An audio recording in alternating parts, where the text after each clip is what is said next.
Kuşların Mekanı'na hoş geldiniz. Bugün kızlarla Amor Fati diyeceğiz. Hoş geldiniz, hoş geldiniz. Hoş geldiniz. Türkçesini söylemiyormuşum. Amor, değil mi? Sevmek. Fati, fate, kader. Kaderini sev diyeceğiz. Aslında Nietzsche'nin kullandığı bir terim. Ona ait değil ama onun çokça kullandığı için sanki ona aitmiş gibi. Fakat temeli çok daha eskilere dayanıyor. Bugün içinde dediğin gibi kaderini sev şeklinde söylenebiliyor. Kader ne peki? Oradan mı başlayalım? Aslında ben de mesela bu söz bende ne uyandırıyor biliyor musunuz? Böyle hayatın belki de böyle en üst düzey olumlaması gibi. Yani böyle bakınca sanki kader, her zaman sanki kötü kaderim falan böyle kötü bir şey gibi konuşuyoruz ama aslında kaderini sevmek demek, kaderinle barışmak demek. Cümle belki tam olarak şu aslında, belki Nietzsche'nin demek istediği de odur bilemiyorum. Yani bana geçirdiği bu en azından. Olanı olduğu gibi kabul Olduğu gibi etmek. sevmek. Değil Aynen. mi? Daha Diyor ki farklı yani iyi demek. ya da kötü başına her ne geldiyse onu böyle takılmadan orada üzerinde durmadan, çünkü neden? Hani sen elinden ama burada şunu da söylemek gerekiyor gerçekten. Hani kader dediğinde Gülden hiçbir şey yapmadan ya bu takdiri ilahi işte başıma geldi bunu çekeceğim şeklinde değil de sana sonuçta özgür bir irade verilmiş. Dolayısıyla elinden geleni yapmış olmanı düşündüğümüz şekliyle biz konuşacağız. Aynen tabii ki. Başına her ne geldiyse sen elinden geleni yapmışsındır. Fakat sonuç senin istediğin gibi olmayabilir. Ya da yaparken hata yapmışsındır. Her ne olursa olsun olduğu gibi onu kabul etmek. Ne çok böyle katlanmak şeklinde bir anlamı olsun bunun, ne de hiçbir şey yapmadan şikayetlenmek Da gibi. demek değil. Değil mi? Şikayetlenmek de demek değil. Hatta aklıma geldi burada ya. Hani Şems Tebrizi'nin bir sözü var. Kader bazen aslında bize belki çok yanlış anlatılmış bazı konular. Yani işte kadermiş ne yapalım? Bu da bunun kaderiymiş. Ya kader Hı aslında hı. tam olarak böyle bir şey değil. Yani kaderde evet benim algıladığım diyeyim en azından baş belli, son belli. Fakat o güzergahları sen cüz-i iradenle seçersin. Geldiğin Tabii yer ki. belli, gideceğin yer belli ama bir sürü yol ayrımı var. Şems Tebriz'in de bunu aslında özetleyen bir sözü var. Yani kader demek, hani işte ne yapayım kaderim demek deyip kabul etmek değil. Bir sürü sapak var aslında. Sizin saptığınız sapa göre belki de birçok şey değişir. Hatta şöyle bir İşte. şey var. E, Hazreti Ömer böyle işte belki daha önce de anlattım böyle veba olan bir yerden ayrılmak istiyor. Sahabelerden bir tanesi diyor ki ya Ömer sen kaderden mi kaçıyorsun? O da çok güzel bir cevap veriyor. Hayır başka bir kadere gidiyor. Ya. Yani Hı e, hı. Hı hı. o çözüm odaklı da olmak gerekiyor. Belki bunu da güzel anlatan bir Yani biz şeydir. koçlar Evet. olarak da hani hep anlatırız ya, senin de tasavvuf olarak söylediğin o cüz-i irade kısmında. Hani kaderi belki de en iyi anlatan ya da algılamamızı sağlayan kısmı o. Bir külli irade var dedikleri, bir de cüz-i irade var dedikleri. O külli işte nerede doğdun, hangi anneden doğdun, nerede, hangi memlekette doğdun gibi avantajların ya da dezavantajların olabilir. Ama O o şey gibi değil mi? nasıl. Hani coğrafya kaderindir bir kısmı. O kader öyle olsun. Evet. Evet. Zaten birçok başarmış insana da bakarsak birçok mücadeleyle kendilerine yeni bir hayat yaratıyorlar. Hani biz de hep deriz ya, e, hayatın içinde olun, deneyim alanında olun. Çünkü aslında hayatı deneyimlemek için buradayız. Sonuçta o deneyimin içinde korkmadan var olabilmek belki de kaderinizi severek yaşamak anlamına geliyor. İyisiyle kötüsüyle. Kabul etmek ya. Nietzsche'nin bir şeyi var. Onu okuyayım mı? Nietzsche'nin Tabii. bir sözü var. E, Diyor ki varlıklarda neyin zorunlu olduğunu güzelce öğrenmek için gitgide daha çok öğrenmek istiyorum. Sonrasında ben de varlıkları güzel yapan biri olmalıyım. Amor fati bundan böyle benim aşkım olacak. Çirkin olana savaş açmak istemiyorum. Suçlamak istemiyorum. Suçlayanları bile suçlamak istemiyorum. Görmezden gelmek tek olumsuzlamam olmalı. Ne kadar güzel. Görmezden Tek gelmek. olumsuzlamam olmalı ve her şeyi dahil ederek bütünüyle bir gün sadece bir evetçi olmak istiyorum diyor. Yani oradaki bahsettiğimiz o hani olanı olduğu gibi kabul etmek, evet bu benim için, ama nasıl? Bana ne faydası var? Olumsuzdan bile ne çıkarabiliyorum? bunlar o kadar genişletilebilir ki. Ama çok güzel değil mi bu sözü, bu Evet. cümleleri? Çok Ve çok güzel. güzel bir şeyin altını çizmiş. Mesela umursamamazlık benim Hı hı. en yani kötü yaptığım şey sadece umursamamazlık, değil mi? Öyle anladım. Hı hı. Evet, yani hani orayla durup kavga etmek yerine Hı hı, benim de biraz hayatta mesela tercih ettiğim bir yoldur. hı Görmezden gelmek. Hani hı, onu yok saymak onun için zaten en büyük cevap. hı hı. Suçlayıp onunla kavgaya girdiğin zaman çok daha kötü, hem benim için hem onun için kötü sonuçlar oluyor. Ama oradan, o alandan sanki uzaklaşmak gibi düşünebiliriz bunu. Hı hı. Ama bu Aslında bir şey kaçış değil yani. Değiştiremeyeceğimiz için insanları Yok, sadece tabii orayı kendimiz belirtiyor. için, değil Hı mi? hı. Hı hı, hı hı. Uzaklaşmayı seçmek. Aynen. Ve şu O elinden geleni yapma kısmını her zaman zaten evet. söylüyor. Ondan sonrası için. Hı hı, Aslında şey gibi geliyor bana da hani böyle o hep bahsettiğimiz kontrol alanı mevzu var ya yani Hı hı. aslında insanların genelde de böyle mutsuzluk sebebine, mutsuzluk kaynağına bakınca genelde o kontrol alanı dışındaki mevzular için mutsuz oluyorlar. hı hı, Yani belki de en güzel yolu budur. Ve şöyle biliyor musunuz? Hani mesela kaderini sev diyoruz ya. Yani o kaderi aslında belki burada çok olumlu manada kullanmıyor gibi geliyor bana. Böyle hani derdini sev gibi geliyor biraz bana bu. Derdini sev. Yani nasıl dert sevilir mi falan diye düşünecek olursak şunu da düşünüyorum. Çok da başka bir şansımız yok. Yani hani yapacak bir şey yok. Çok da şey yapmamak lazım diyorsun. Şey yapmayalım. Yani hani gerçekten başka da bir şansımız yok. Yani çünkü hayat böyle bir şey. Çünkü hayatta biz bu yolla öğreniyoruz. Yani şöyle Yani dediğin gibi hani kabullenmek, şöyle bir kabullenmek zaten olan oldu. Hani biz hep söylüyoruz ya evet. olan oldu değişmeyecek. Onu kabulde olmak zaten şifanın anahtarı. Yani bu cümleyi ben çok seviyorum. Aynen. Ve kabul etmediğiniz sürece hani Hı hep şeyde bir laf vardır ya ders öğrenene kadar devam eder. hı, Siz bunu kabul etmeyip ondan Bir direnç kaçtığınız oluşturuyorsun. Doğru. tabii ki bundan kurtulamayacaksınız demektir zaten. Yani hani ama derdini sev. Bazen şunu diyoruz işte niye ya neden var işte bu dertler? Neden bu derdi de sevmek zorundayım? Dediğim gibi yaşam böyle bir şey çünkü. Bakın Ama işte insan senin bazen söylüyorsun bazı programlarımızda, iyiyi kabul ederken iyi de kötüyü kabul ederken niye zorlanıyorsun? değil mi? Değil mi? Bir de şey Burada olayı var, kızlar, bir de kaderini sev diyor. Belki seninki en iyisidir. Bak o da güzel. Orada da O da bak, güzel. bir hikaye anlatayım şimdi. Gülden'in o hikaye anlatma şeyini ben alayım, görevini. Şimdi deniz kıyısında bir ihtiyar bir taş, bir kayayı yontuyor, tamam mı? Ama o kadar güneş geliyor ki yakıp kavuruyor güneş onu. Sonra e, Tanrı'ya böyle yalvarıyor, diyor ki keşke güneş olsaydım, güneş olayım diyor. Tanrı da ol diyor, güneş oluyor. Hikaye bu ya. hı hı, Bulutlar geliyor işte, güneşin önünü örtüyor falan, istediği gibi olmadı. Bulut olmak isterdim diyor. Ol diyor, bulut oluyor bu sefer. Bu sefer bulutu rüzgar alıyor götürüyor. Rüzgarın oyuncağı oluyor. Rüzgar olmak isterdim diyor. Hadi ol diyor Tanrı. Rüzgar oluyor. Bu sefer rüzgar her yere egemen oluyor. Fırtına oluyor. Kasırga oluyor. Ama bir kaya görüyor ve o kayayı hareket ettiremiyor. Sağından geçiyor, solundan geçiyor. Ona hükmedemiyor yani. Bu sefer diyor ki kaya olmak isterdim diyor. Kaya oluyor, dimdik, güçlü, böyle o kadar kendini iyi hissediyor ki dünyaya karşı böyle güçlü hissediyor. Sonra bir gün uyanıyor sırtında bir acıyla. İhtiyar bir adam kayayı yontuyor. eyvah eyvah. Başa döndü mü şimdi? Aslında Çok kendisi acayip ya. yontandı ve eninde sonunda Kendi kendine hikayesini oymaya başladı değiştirdi. diyoruz.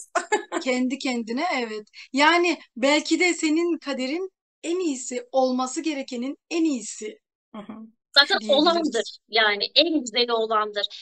Hı hı. Şöyle mesela şöyle der tasavvufta böyle hani insan nisyanla malumdur. Yani nisyan unutan demek. İnsan aslında unutan bazen iyi ki unutan bir varlıktır. Biz evet. aslında bu dünyaya bazen ben böyle düşünüyorum. Hatırlamaya geldik bazı şeyleri.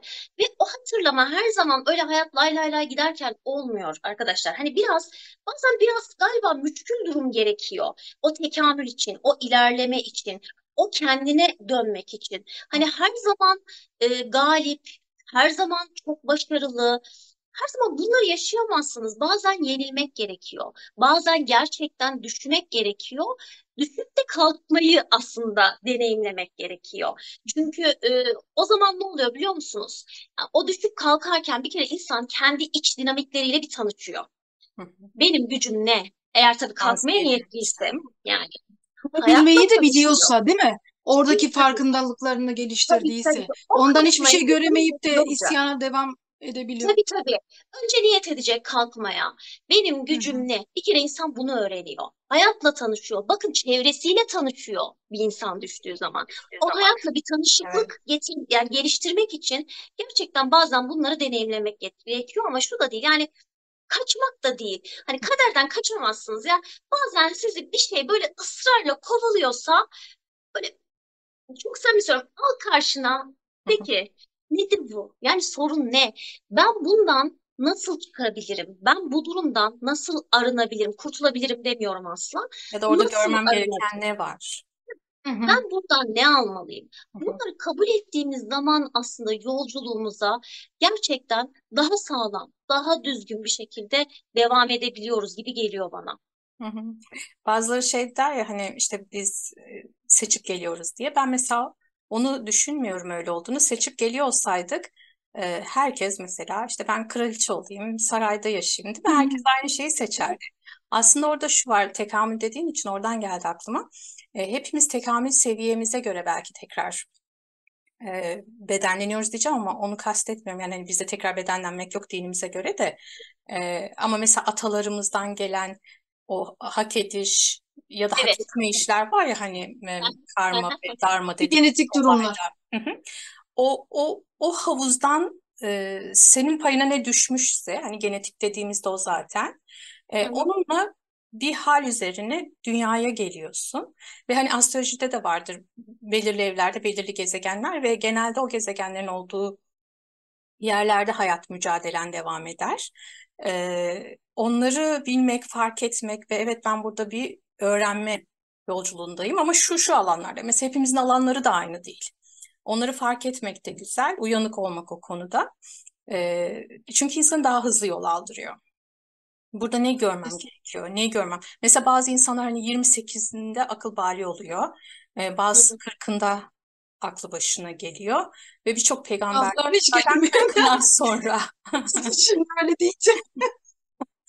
Hani bazısına da hiç olmayabilir, okey ama dediğimiz gibi aslında hepimiz de birbirimizin bir yansımasıysak, mesela kabul etmek denen şey de ben sadece çok hoşgörülü, ay işte beni dövdün, seni de kabul ediyorum gibi bir tatlışlıkla bakmıyorum ben.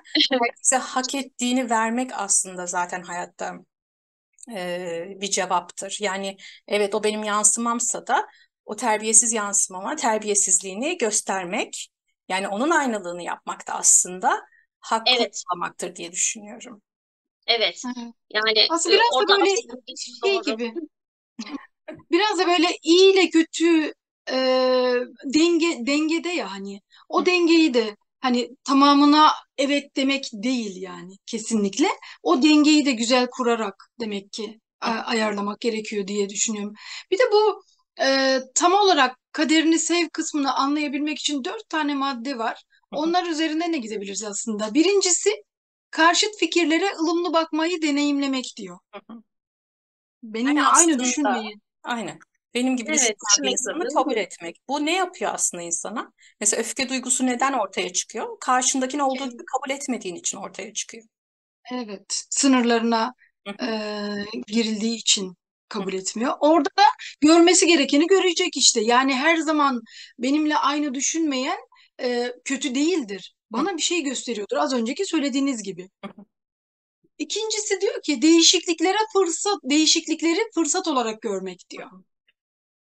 O da Yani duygusunun altı korku. Mesela belirsizlikler karşısında insan korku duyuyor. Ama hı belirsizlikleri hı, macera gözüyle görürsen de bu sefer ne oluyorsun işte ders almaya başladığın taraf oluyor. Yani aynen öyle. esneklik oluyor hayatında. Evet. Ya da mesela atıyorum bir ilişkin var, bitiyor. Sen bunu kötü olarak görüyorsun ama çok daha iyi bir ilişki seni bulacaktır. Orada e, bu duruma daha sonra fırsat olarak görebileceksin Ki gibi zaten bir çok küçük oluyor örnek. gerçekten. Yani herkesin hayatında oluyor. Aa diyorsun iyi ki şu hayatımdan çıkmış da Hı bu hı. girmiş ya da aa iyi ki o iş kabul olmamış da bu iş kabul olmuş gibi. Zaten bunu aslında herkes çok deneyimliyor yani hayatında. Sadece işte dediğin gibi bunları altı çizip belki de görmek ve o gördüğün şeylere şükredebiliyor olmak. Şey de değil ama Münevver, Kesinlikle. yaşarken görülemeyebiliyor. Böyle belki bazen aradan 5 yıl geçiyor, öyle fark Heh, ediyorsun. Ama içinden işte çıktıktan sonra. içinden, ama yaşarken de belki bunu hatırlamak gerekiyor. Ya biliyorum ki bu benim hayat Bir, deneyimimde düzgün ve güzel bir şeye hizmet edecek. Bundan eminim. Hiç şüphem yok. Hı Ben hı. bundan 3-5 yıl sonra eminim ki çok şükür bu olmuş diyeceğim. Ki olan her şey için hepimiz bir şekilde bunu diyoruz eninde sonunda. çok güzel söyledin. Şu bizim aslında bu anlattıklarımızda işte Münevver sen koçlukla, biz nefes koçluğuyla ondan sonra bu alanlarda anlatmak istediğimiz hep böyle meta pozisyonunda çık da kendine bak diyoruz ya. Hı. Sen Hı hı. bir Gözlem konumunda. olayın Hı hı. bu bir olayın içindesin. Olayın içindeyken Gülden dediğin gibi onu bittiğindeki gibi göremiyorsun. Ha, daha Evet, içindeyken bu bilince ulaşmak için uğraşıyoruz aslında biz. Hı hı. Bunca Aynen. anlattıklarımız, bunca o bilinçli farkındalık dediğimiz, mindful ol dediğimiz her şey aslında daha sen yaşarken bu kazanımı Yani çabuklaştırmak. o hata diyebileceğimiz, öğrendiğimiz kısmımız aslında hata Hı değil, hı, öğrenme kısmını mesela sınıfta kalmadan hızlı bir şekilde geçmek için dediğin gibi o koçluk ve nefes çok kıymetli. Çünkü aynen. içindeyken göremiyorsan kendini işte o aynalamalar çok kıymetli. Seni aynalayan birileri varsa onlardan nefret etmek, uzaklaşmak yerine ya da ay bu beni kıskanıyor kesin böyle diyor. Bilmem ne gibi bahaneler bulmak yerine aslında bugün de bir paylaşım yaptım. Hani hayatın ona bağlıymış gibi kendini sev diye bir paylaşım yaptım. Gerçekten hani bir uçurumun kenarında parmak uçlarınızla tutunuyor olsanız ne yaparsınız? Kendinizi yukarı çıkarmak için can hıraç uğraşırsınız değil mi? Aynı enerjiyle kendinizi sevin diyor. Bu çok kıymetli. Mesela aynı oradaki enerjiyle kendini seviyor olsan bir ilişkinin içinde diyelim bunu. Çok uzun süre çıkılamıyor ya ilişkiden mesela. Hı hı. Sonradan fark ediyorlar. Bunları görüyoruz. Orada dese ki ya ben tekim, kendimi yukarı çekecek olan tek kişi benim. Tamam yanımda hani bir eşim, sevgilim olabilir ya da hayat içinde başka dayandığım şeyler. Ama önemli olan burada benim tutunup çıkmam. Yoksa bir hayat yok. Onu ne kadar erken fark ederse insan zaten hem işte o kader dediğimiz şey belki bir roller coaster gibi okey ama eğlenceli bir taraftan. Hani sürekli midemiz yukarı kalkıyor, iniyor okey. Ama bir taraftan da eğlenceli olmaya başlar. yani şey Evet. aslında burada siz böyle anlatınca da benim de mesela aklıma şu geldi açıkçası. Biz aslında göremiyoruz ya birçok şey, ama bu çok da kimse kendini suçlamasın bu yüzden. Bu insana dair bir özellik. Yani olayın bir ötesini çok da fazla biz böyle tasavvur edemiyoruz bazen. Mesela Şems'in böyle bir sözü var. Şems şey der, işte benim boynum sizden uzun. Siz hani bir şey görürsünüz, ben onun arkasını da görürüm. Yani her zaman insan bunu çok fazla şey yapamıyor. E, Nasıl diyeyim? Yaşayamıyor bazen. Hatta bunun için bakın, belki biz öğrenelim diye arkadaşlar baksınlar ya. Kur'an-ı Kerim'de Kehf suresi vardır. Orada Musa ile Hızır'ın yoldaşlığından bahsedilir. Bu anlatılır. Mesela Hızır der ki Musa'ya, sen benim dostuma dayanamazsın. Çünkü Hızır o yol içerisinde işte bir tane bebeği öldürür, işte bir geminin batmasına sebep olur falan filan. Ha, Musa'nın aklı almaz. Ama bunların her birinin sonucu çok hayırlı şeylere vesile olur. Yani o yüzden kimse de kendini çok fazla böyle kötü hissetmesin. İnsan bir deneyimin içindeyken bazen bunları göremeyebiliyor. Ama sadece şunu bilmek bile yeterli: geçecek. Hı hı. Bu hayatta hep çok seviyorum bu sözü. Geçici, hayatta kalıcı hiçbir şey hasar bırakamaz. Burada Yani çok da fazla takmamak gerekiyor. Ya Zeynep, Fransızca bir söz vardı. Neydi, bir kere çok eğlenmiştik. Neydi o? Hani çok da C'est takma arrive, falan. ya c'est arrive. Hadi bize bir çok söyle. da Ne? şey yapmayalım diyoruz. Geliyor hani oluyor diyor. C'est arrive diyorlar. Öyle Yani bir deyim var. Ha, oldu Burada yani. Hani, söylediğin şey var çok önemli. ha, Pardon devam et canım. yo yo tamam bu kadar. Hani dedin ya kendimizi kızmamak lazım. Zaten kendimizi kızarak da vakit harcıyoruz. Orada kendimize Evet, kızmak değil, değil mi? kendimizi sevmek. Yani en çok sevdiğimiz bir insanı nasıl severiz? Kusurlarıyla severiz, değil mi? Koşulsuz Şefkatle. severiz. Onu sevdiğimiz gibi aslında kendimizi sevmemiz lazım. Hı Hatalarını hı. nasıl affederiz, görmezlikten geliriz. O yüzden Aynen. kendimizi suçlamak zaten yok lügatımızda. Hayatında bir hata Maddelere devam yapıp ona edeyim mi? Evet, Üçüncü maddeye geçebilir miyim kızlar? geç tamam. tabii Çenemiz düştü. Diyor ki yok hani böyle sıralı gideyim diye ben güzel onları not aldım böyle. Diyor ki mutluluğun göreceli olduğunu fark etmek. Hı hı. evet, Beni mutlu eden bir şey seni mutlu etmiyordur. evet. Değil mi? Bir başkasına hani mutluluk da görecelidir. Burada da bir deneyden bahsedeyim. Ee, Loto kazananlar, bir kazadan kurtulanlar ve kontrol grubu olarak 3 gruba ayırmışlar ve üzerlerinde mutlulukla ilgili seviye testi yapmışlar. Sizce nasıl çıkmıştır sonuç? En kötü Loto kazanan mı? yaşayan insan bence en mutlu olandır. Çok garip. Üçü de aynı çıkmış. Öyle mi? Loto kazanan da bir kazadan kurtulup sağ kurtulan yani hayata yeniden başlayan da aynı çıkmış. Kontrol grubu da her ikisi için de aynı seviyede sevinmiş. Yani buradaki mutluluk aynı ama her zaman böyle aynı olmayabiliyor. Bir de şey gibi Kişiye. geldi sen onu söyleyince. Mutluluk algısı da farklı. Hani Hı hı. kendimizi mutsuz da edebiliyoruz. Mutlu olmak istersek mutlu da edebiliyoruz. O yüzden onu Evet, da o fark biraz etmek senin lazım. içinde ya Hı hı. mutluluk, sevgi bunların hepsi senin içinde aslında. Biz hani işte bu kalemi gördüm ben mutlu oldum değil de benim içimden çıkıyor kalemden değil. Çünkü bu kalemi bir başkası da görüyor hiç mutlu olmuyor. Aynen Bu öyle. benimle ilgili bir şey. Tabii tabii. Doğru. Görecek bir şey aslında dediğin hakikaten. Birisi işte dışarıda gezer, eğlenir, o onunla mutlu olur. Birisi evinde işte ailesiyle, çocuklarıyla zaman geçirmekten mutlu olur. Herkesin Aynen bu. mutluluk Anlatmak istedim. anlayışı farklıdır aslında. Hı hı. Evet. Sonuncusu da anda kalmak diyor. Zaten O hep en anlattığımız güzeli. böyle hep ağzı. Evet. Anda kaldığın zaman zaten o geçmişle uğraşmayıp, gelecekle uğraşmayıp hatta onda da şöyle bir söz var diyor ki gelecek henüz gelmedi, geldiğinde onu sevin, gitmeden sevin ama diyor. Yani güzel. Gitmeden. Yani gene anda sevin diyor. Hmm. Evet. Bir de şey oluyor yani bazen iyileşmelere direniyoruz. Ondan sonra acı böyle bizi kaybettiklerimize tutuyor, bağlıyor. Yani biz dertlerimizi, hastalıklarımıza, o sorunlu ilişkilerimize bırakmak istemiyoruz ya. Onları seviyoruz aslında bazen. Hı hı. İşte onu değil de anda yaşarken bu geçmiş oluyor işte. Geçmişe tutunmak, geçmişini sevmek gibi bir şey oluyor. Hı hı.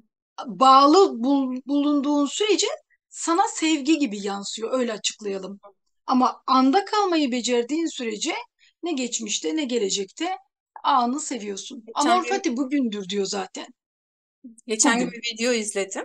Hani bu nedir unutturuyorlar ya insanlara şey ne yapıyorlar bir şeyler yapıyorlar. Hipnoz. Hipnoz mu? Hipnoz unutturuyorlar ya. Hı hı. Orada mesela acıyı sadece unutuyorsunuz diyor. Ama beden onu yaşamaya, bilinçaltında o var olmaya devam Hı ediyor. hı. Ve siz onu aslında bir süre sonra hatırlayabiliyorsunuz ya da hastalık sizde zuhur bulabiliyor. Çünkü sen unuttuğun şeyin ama acısını hala bedenin ve bilinçaltın yaşıyor oluyor. O yüzden bir sorunu, bir olayı, bir sıkıntıyı unutmak değil, onu bilmek. Bilmek ama bilirken de hani biliyorum deyip sürekli acı çekmek değil. Hani bir komediye bile iki üçten fazla gülmüyorsanız bir sıkıntıya da derecesine göre tabii ki iki üçten fazla ağlamamak gerekir. Ağlıyorsan da orada bir zaman kaybı yaşadığını bilinçli bir şekilde kendini hatırlatabiliyor olman gerekir. Yani kader o zaman kaderi sevelim dediğimiz şeyde neden bahsediyoruz? Başımıza gelen şey neyse ee, eğer orada acı çekiyorsak, değil mi? Farkında olmak. Ben neden bunu Hı çekiyorum? hı. Şey dedim mesela acı çekiyorum, hatırlıyorum, üzülüyorum, geçmişi ve zaman kaybediyorum. Hayır, orada bir enerji var olan enerji ve kaybolmuyor ya. Hani bu evrenin Evet. yasalarını anlatırken anlatmıştık. Oradaki o acı asla kaybolmayacak.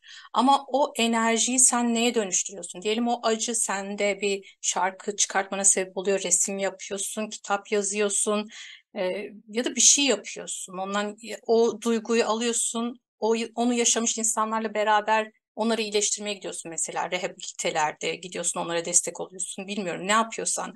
O sende başka bir şey dönüşüyorsa işte aslında orada o kaderi sevmeye başlıyorsun. Çünkü orada aynı acı yaşamış insanlarla birlik olma duygusu yaşamaya başlıyorsun ve bu da zaten hani birlik duygusu hep bahsediyoruz ya, insanı en güçlü hissettiren şey hayatta, insanı köklendiren, Gaia'ya bağlayan şey. Bunu da bir ara konuşalım. Bu Gaia ile bir olmayan, köklenmeyen, kök çakrasını çalıştırmayan birçok insan zaten depresyon ve benzeri sıkıntıları yaşıyor. Evet. Bir de Yani diyor bu konuda, pardon söyle canım. yok yok, buyur sen. Ben de katkı olsun diye hani şey diyecektim aslında. Hı hı. Hakikaten o kadar enteresan ki bazen sadece belki şunu sormak gerekiyor. Münevver konuşurken aklıma o geldi. Hı hı. Neden deneyimliyorum? Hı hı, Bazen yegane belki bununla alakalı sorulabilecek soru bu. Ders çıkarmak adına hı hı, ben bunu neden deneyimliyorum? Ve böyle çoğu başarı öyküsüne de baktığımızda çoğu başarı öyküsü bundan çıkıyor. Hani bir müşkül bir duruma düşmüş ve ondan bambaşka bir şey çıkmış. hı Buyur hı, Zeynep. Aynen. Bu konuyla ilgili Byron Katie'den bahsetmemek de biraz haksızlık olur diye düşündüm. Çünkü Olanı Sevmek diye Evet, onun çok evet, önemli bir kitabı var ya. Olan olandır diyor.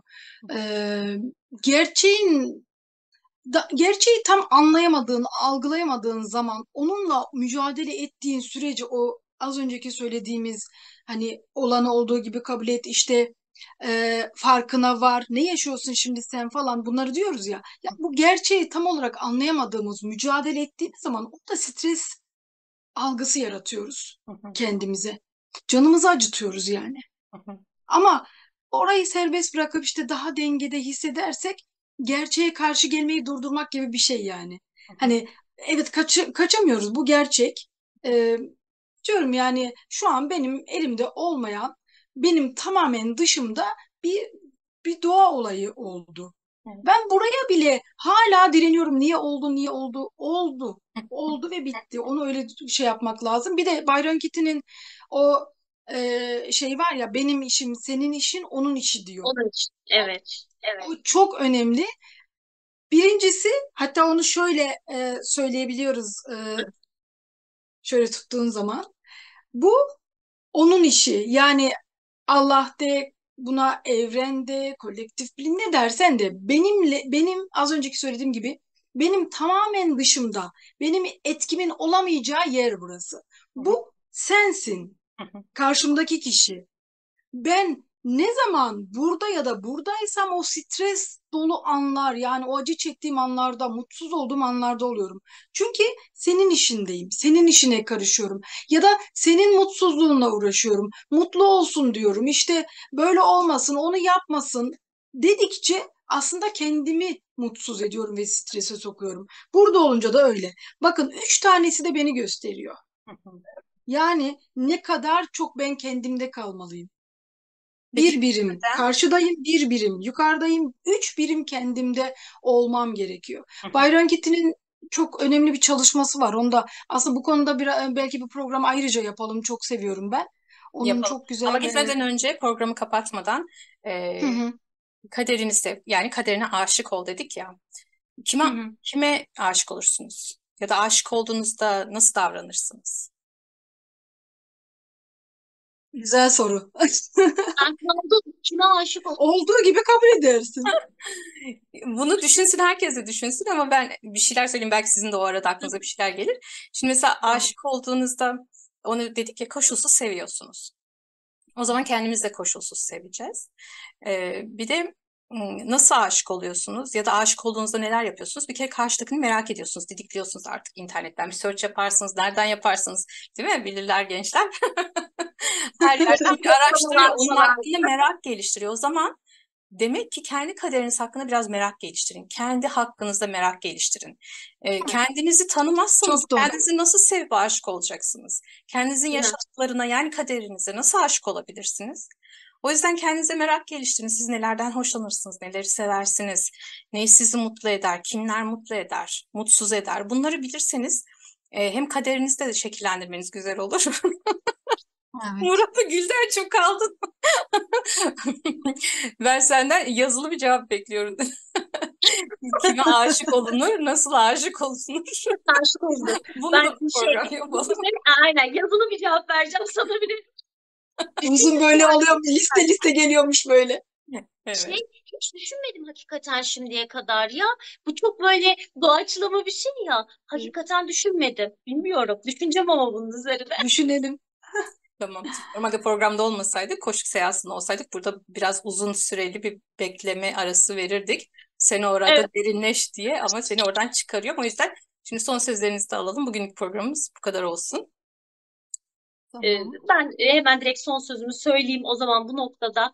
Arkadaşlar gerçekten hayatınızda başımıza gelen şeyleri her neyse bu. Bunlardan kaçmayın. Bunlarla böyle işte savaşmayın. Olduğu gibi kabul edip gerçekten yeni deneyimler için yer açın. Evet. Bir de şöyle diyebilirim ben. Mesela bir düşünce ona inandığın sürece zararlı hale geliyor. Aslında az önceki o hani Evet. Nietzsche'nin sözünü söylerken dedik ya e, bırakıyorsun. Yani orada kalmıyorsun. Orada kalmadığın sürece, o düşüncede bağlı kalmadığın sürece o düşünce sana acı veremiyor. Çünkü bıraktın, serbest bıraktın ve kabule geçtin. O yüzden buraya dikkat edelim. E, Münevver'in dediği gibi kendimize doğru bakıp şu 3 tane şey bizi gösteriyorsa bu boşuna değildir. Bu Hı. düşünceye de çok inanıyorum. Öyle söyleyeceklerimiz Ya bugünlük bir bu şey kadar olsun. aklıma son söz söyledim de aklıma da bu arada komik bir şey Söyle canım. geldi.